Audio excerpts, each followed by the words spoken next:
Hello students, welcome to Nikhil Ahuja classes. और आज इस वीडियो में हम सीखेंगे कि फॉरेस्ट के यूजेस क्या होते हैं, डिफॉरेस्टेशन क्या होता है, डिफॉरेस्टेशन के कॉजेज क्या होते हैं और डिफॉरेस्टेशन के इफेक्ट्स क्या होते हैं। तो स्टार्ट करते हैं फॉरेस्ट के यूजेस से। तो सबसे पहले जो फॉरेस्ट है वो हमारा हैबिटेट होता है बड़े सारे प्लांट्स का, प्लांट्स के साथ बड़े सारे एनिमल्स, बर्ड्स और साथ ही साथ बड़े सारे इंसेक्ट्स का भी। सेकेंड चीज़, फॉरेस्ट हमें प्रोवाइड करता है ऑक्सीजन, जो कि सर्वाइवल के लिए बहुत ज़्यादा ज़रूरी है। फॉरेस्ट से हमें और भी बड़े सारे यूज़फुल प्रोडक्ट्स मिलते हैं, जैसे कि टिम्बर।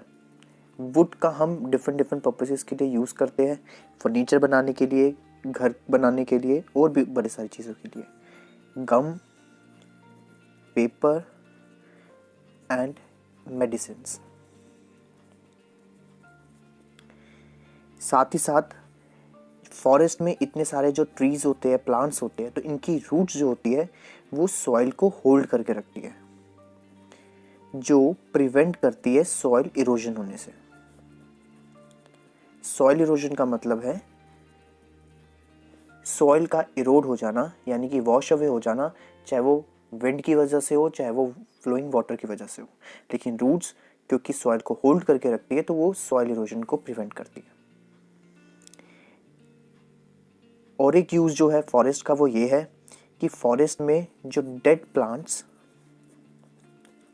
और एनिमल्स होते हैं, जब ये सॉइल के साथ मिलते हैं तो ये ह्यूमस बन जाते हैं, जो कि सॉइल को फर्टाइल रखता है। अब जानते हैं डिफॉरेस्टेशन क्या होता है। जब कंटिन्यूस डिग्रेडेशन होता है, कंटिन्यूस कटिंग ऑफ ट्रीज होते हैं, तो उसको हम डिफॉरेस्टेशन कहते हैं। अब इसका रीज़न जो है वो कोई नेचुरल भी हो सकता है और कोई ह्यूमन रिलेटेड भी हो सकता है। तो अब हम देखते हैं इसके क्या क्या रीज़न, क्या क्या कॉजेज हो सकते हैं। तो सबसे पहला रीज़न डिफॉरेस्टेशन का होता है रिक्वायरमेंट ऑफ वुड। हमें बड़े सारे पर्पसेस के लिए वुड की ज़रूरत होती है। तो सबसे ज़्यादा मेन जो कॉज है, सबसे ज़्यादा ज़रूरत जो हमें फॉरेस्ट की होती है वो वुड के लिए होती है। तो वुड के रिक्वायरमेंट के लिए फॉरेस्ट को काटा जाता है। नेक्स्ट हमारा जो कॉज है वो है रैपिड अर्बनाइजेशन। जैसे जैसे सिटीज़ और टाउन्स बनने जा रहे हैं, ठीक है, लैंड की क्या हो जा रही है, लैंड की कमी हो जा रही है, हमें और लैंड की ज़रूरत है। तो हम क्या कर रहे हैं, हम फॉरेस्ट लैंड को कन्वर्ट करे जा रहे हैं एग्रीकल्चर लैंड में।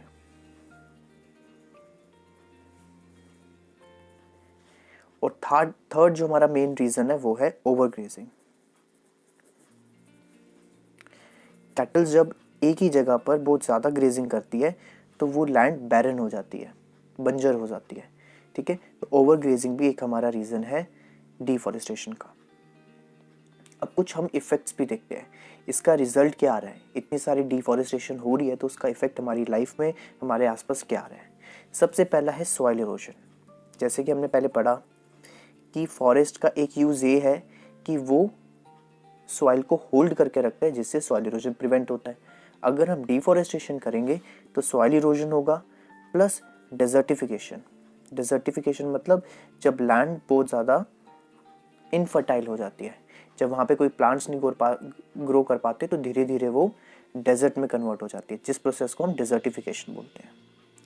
नेक्स्ट हमने देखा कि फॉरेस्ट हैबिटेट होता है बड़े सारे ऑर्गेनिजम्स का, जैसे प्लांट्स, एनिमल्स, बर्ड्स, इंसेक्ट। तो ये जो नेचुरल हैबिटेट है वो डिस्ट्रॉय हो जाता है।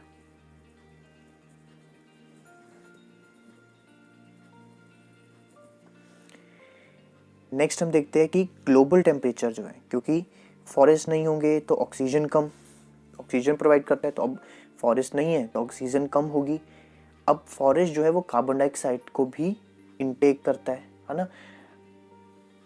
तो जब कार्बन डाइऑक्साइड एनवायरनमेंट में ज़्यादा होगी, एटमॉस्फेयर में ज़्यादा होगी, तो वो क्योंकि ग्रीन हाउस गैस है तो ओवरऑल टेम्परेचर बढ़ेगा, जिससे ग्लोबल टेम्परेचर यानी ग्लोबल वार्मिंग भी होगी।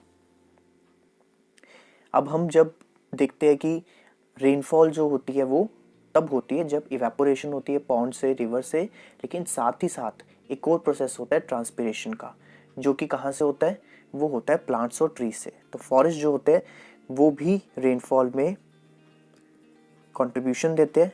अगर फॉरेस्ट नहीं होगी तो रेनफॉल भी कम होगी।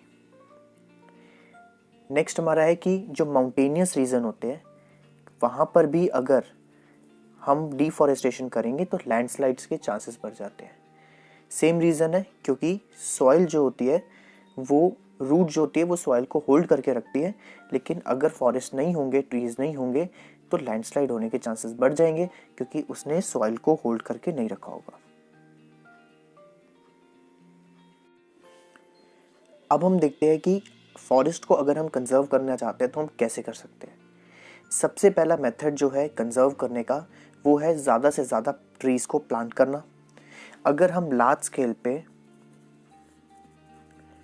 ट्रीज़ को प्लांट करते हैं तो हम फॉरेस्ट को कंजर्व कर सकते हैं, और इस प्रोसेस को हम कहते हैं एफॉरेस्टेशन। अगर ये प्रोसेस हम डिफॉरेस्टेड लैंड पे करते हैं, यानी पहले वो लैंड जहाँ पे फॉरेस्ट था और उसको रिमूव किया गया, अब दोबारा से अगर हम वहाँ पे प्लांट्स उगा रहे हैं तो उसको रीफॉरेस्टेशन कहते हैं।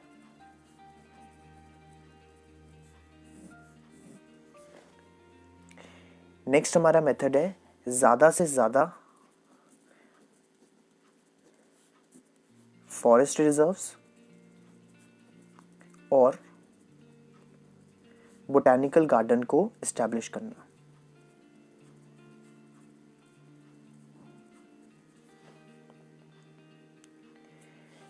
अगर एनिमल्स एक स्मॉल पैच ऑफ लैंड पर लॉन्ग टाइम के लिए ग्रेजिंग करते रहेंगे